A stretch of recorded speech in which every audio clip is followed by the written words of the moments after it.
Hello, hello. I'm Karen Yankovich, and this is another installment of the Summer of LinkedIn Strategy series that I have been running, a little chaotically, a couple times a week. And I'm getting some really good feedback on it. So hopefully this is helpful to you. If you have not seen some of the other ones, you can go on over to my YouTube channel. You can just Google Karen Yankovich YouTube, and there's a playlist for all of these summer of strategy videos there. So you can kind of binge watch them if that's what you're into. But there's a lot of good stuff there. And at the end of the day, my goal for doing this really is to support you, right? To give you like some simple tidbits that are easy to implement, that you can walk away from these videos with, that can hopefully accelerate the work you're doing here on LinkedIn, and accelerate and make more profitable your strategy, right? So that's what I'm doing here. So today's is an interesting one. I've never really done this before, and I'll tag, if I can find them, I'll tag the Washington Post and Jeffrey Fowler in this video, because I came across this article this morning that came out yesterday, and I'm going to share my screen in a second, and it's from the Washington Post. It's called "You Should Change These LinkedIn Privacy Settings Now." And I agree, and he made me think about a couple of things, because I have opinions, as you know. Always have opinions. There was a couple of things he talked about that I disagree with. Maybe not vehemently, like it's really up to you, right? Like I'll tell you what my opinion is, and he's sharing his opinion, and then you decide what you want. But I thought it would be interesting to kind of do some counterpoint to some of this.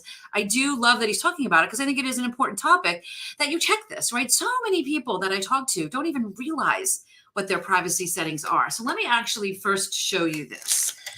Give me 1 second. I didn't think that I forgot to do this. So let me just bring LinkedIn up over here, and let me share my screen and show you what I'm talking about here. So, okay. So, really what we're looking at here is you go to me and then settings and privacy, and this is where all of these settings are. So you want to review all of this. Okay. You want to review all of this on a regular basis. Make sure that, people can see what it is you're doing. This is the article that I'm referring to. I don't know if I can get rid of some of this crazy stuff here. Yeah. Here's the deal. Let me actually just stop screen sharing for a second. Here's the deal with this. And if you guys want to, if those of you that are watching live, I would love for you to jump in. And if you've got questions about this, please let me know. If you're watching on the replay, if you've got questions about this, happy to respond there too. At the end of the day, I and most of the clients that I have use LinkedIn to network. Right? It is where we meet the people that can change our business, change our lives, change our bank account, forever. So it's about networking. And when I think about my privacy settings on LinkedIn, I think about if I was walking into a networking event, right? How would I feel? Like, for example, a lot of people don't have their profile picture visible to everyone. And I kind of feel like, why not? Right? Like, why not? Like, if you're networking, you're using this to network. People want to see your face, right? They want to, it's human to human marketing. If you don't have a face, it's kind of tough to do that human to human marketing, right? And you wouldn't walk into a networking event with a bag over your head, right? You are there to meet the people that can further your business goals. And that's how I look at LinkedIn. So when I look at these privacy settings, I look at it from that perspective. So let's go back and take a quick look at this article. And I'll just, kind of share we'll go through together, and I'll share my thoughts on it.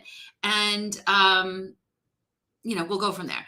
So you might not think of LinkedIn as a privacy risk, especially compared to the social networks that make lots of headlines for being naughty. And LinkedIn is definitely, it's not known for that, right? There's lots of information that people want to be visible, especially if you're hunting for a job. Or in my case, most of my clients, most of the people I work with are looking for new clients or new partners, or they're connecting with journalists, right? So I want to just kind of scroll down and see, this is the first thing that I disagree with. Like, the first thing he says is, if you only do one thing, make yourself anonymous while looking at other people's profiles. And I guess I don't understand why, right? I mean, if you're stalking your ex, then yes, make yourself anonymous. But if you are genuinely doing research to find the kinds of people that could be valuable to your business, and hopefully you're bringing value to them too, why wouldn't you want them to know that you're looking at it? First of all, I don't think that many people look at who's been looking at their profile as often. And when you do make that, when you do make it private so that they can't see that you've been looking at their profile. You can't see who's been looking at your profile. So if you're genuinely using LinkedIn to build relationships, I have no problem with people seeing that I was on their profile. If I'm on their profile, I've got a genuine interest in what they're doing. Probably, right? Maybe I'll look at their profile and go, maybe not, right? But that doesn't mean that if they see it and they respond to me that I'm not open to a conversation, because by virtue of the fact that I've been on their profile, they probably met some criteria, right, that I've got. So this is what made me look at this and say, I don't know if I want to talk about this a little bit. So I'd love to know, again, if you're live or if you're watching this on the replay, drop some notes in the comments and let me know what you think about this. Do you have an issue with people seeing that you've seen their profiles? Even if you're looking for a job, again, I feel like if I'm hiring somebody and I see that they've been checking out my profile, they get a star for that, right? Like that is, to me, that's valuable. It means they're interested, they're showing interest, they're showing up, right? So I actually don't even understand if you do only one thing on this, okay? And just, I guess, grab this guy's name again, Jeffrey, just so you know, like I get that there's all different ways to do this. I'm not sitting here saying this is the right way. This is my way. So I'm just saying that I kind of love having, people that are, that it makes me think differently if people are offering a different way of doing that. And I will show you that in some of these other things. So this is not me criticizing this at all. This is me saying, I really understand it. And here's why. So then let's look at this. Stop LinkedIn from letting connections know it's your birthday. I kind of get that. I will say that I actually use my birthday as strategy. And if you Google my podcast and your birthday, you'll see it. I did a whole episode on how to leverage your birthday with your LinkedIn strategy. And here's why.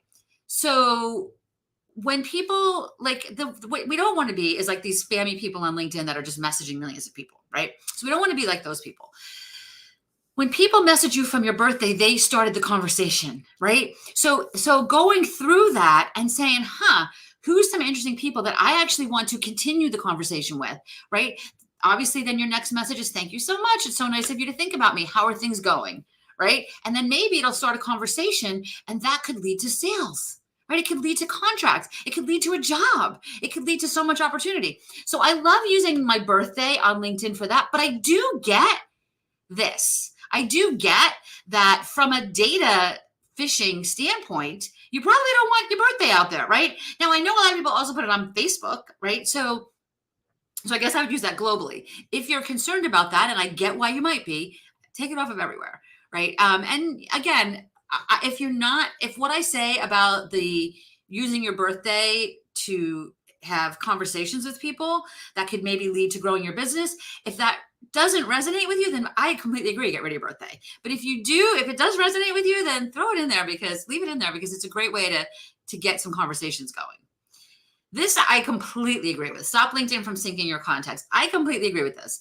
I have contacts on top of contacts on top of contacts, right? Like how many business cards have you gotten? How many years have you been doing this? There is no way on this planet that I want LinkedIn syncing my contacts from Gmail or Outlook or anywhere.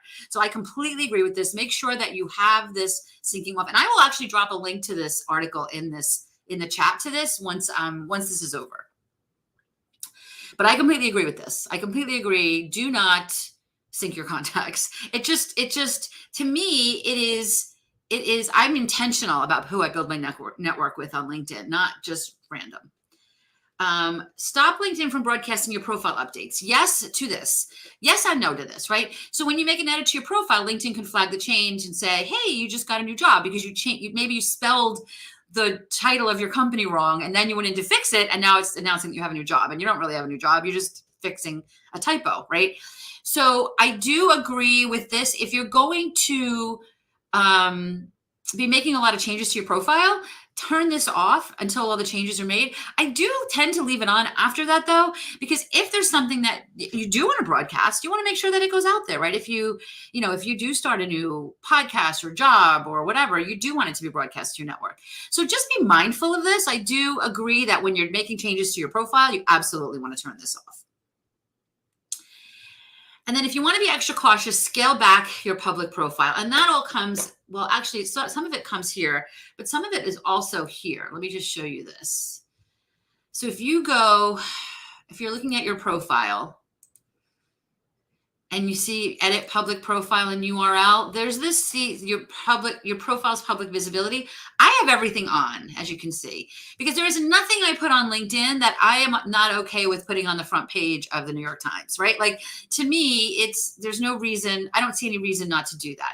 You see how this is fun? It goes live in the header image when I'm live. That's kind of fun. So I don't see any reason not to do that. But he's right in that it's visible to everybody. But here's I want you to just read this sentence. Your basic LinkedIn profile is visible to the public and searchable on Google. So if somebody's searching for a LinkedIn keynote speaker, I sure as hell want my profile to be public so that it comes up, right? Obviously, if they're searching for that on LinkedIn, it will come up. But if they're searching for it on Google, I also want it to come up. So I'm okay with this being all open. I can understand why some people might not want it to be public, but I guess it really depends on your reasons for using LinkedIn. But I think it's important that we understand that what it means when we turn it on, right? Again, there's nothing I'm putting on LinkedIn that I'm uncomfortable with being on the front page of the New York Times, so I'm cool with that. But if maybe you're working on a new project and you're meeting some, you're starting to build some connections in an area that you're not ready to share yet, you might want to turn that visibility down, right? So that's really good information. And then this right here, stop letting LinkedIn use your personal information for ads. Yes and no. So I'm going to click the link and we'll see what my advertising thing is, right? So here's the information that this collects. I have a lot of this stuff off, right? This is just my preferences. But here's the thing. This does not mean LinkedIn is not going to show you ads anymore, right? It just means that your ads are more targeted if you leave it on. So if you don't want your information to be like, you guys, it must have happened to you at some point, right? You're standing in your living room and you're talking about your Peloton, and the next thing you know, you're getting served ads for Pelotons, right? Like, so that's kind of what this is, right? I don't know that is going away in the world that we live in, but absolutely, I love the concept of understanding it's there and understanding that you have some control of it. So overall, Jeffrey, I love that you did this. I think this is great because I do think it's important people check this stuff and they know what their options are. It just kind of gave me a talking point for today to kind of just talk a little bit about, I think a lot of what you said is brilliant. And some of the areas that I might disagree and why I would disagree. And again, it really depends on, the people watching this video, right? You decide, you get to decide these things, but that's the beauty of this. So yes, LinkedIn there's a lot that is put out there on your LinkedIn profile, but from an entrepreneur standpoint, I kind of like that, right? Anything that I put on there and somebody's searching for it, let my stuff come up, right? And know that it's there and you can control some of it if you want. I don't feel the same way I was about Facebook, because Facebook is not as business oriented for me as LinkedIn is. So I don't really want all the stuff I talk about on Facebook necessarily shared, but on LinkedIn, I'm cool, but that's me, right? So take from this what works for you. And if you want to know a little bit more about what it's like to get some support on this or your LinkedIn strategy or your profile, or work with somebody on looking at your privacy settings, let's chat. Just go to KarenYankovich.com/call. Happy to, it'd be great to see your name on the calendar, and we can talk about what it looks like to get some help with some of this. All right. Thanks, Jeffrey, for doing what you do. And thank you all for watching.